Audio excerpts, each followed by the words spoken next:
Hi Tillu, this is Bunty. Bunty is your friend.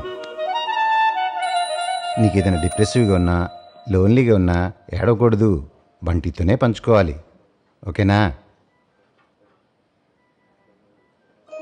ఏం చెప్తున్నాడు రాడు? హాయ్ బంటి, అక్కడ ఓడో ఉన్నాడు ఆ డోర్ వెనకాల. అమ్మో, ఏందిరా టిల్లు పిచ్చోన్లా చూస్తున్నావు? ఎవరున్నారాడా?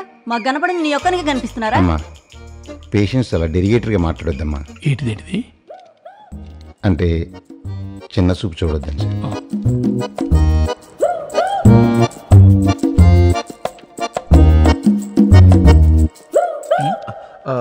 అదే మీ అబ్బాయి ఎలా ఉన్నాడండి? 1 వీక్లో డిశ్చార్జ్ చేస్తామన్నారు, తీసుకెళ్ళిపోతాం. ఏమైంది పిల్లడికి? లేచిండే? లేచిండు, వాలీబాల్ ఆడుతున్నాడు. పోయి స్కోర్ రాసుకొని రాపో.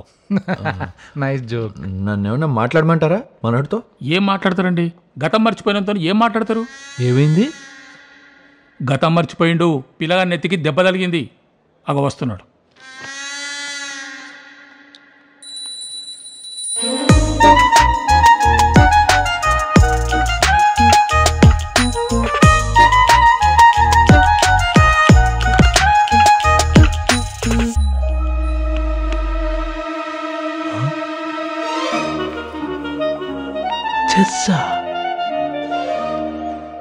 అగో వాళ్ళు మళ్ళీ వచ్చిర్రు.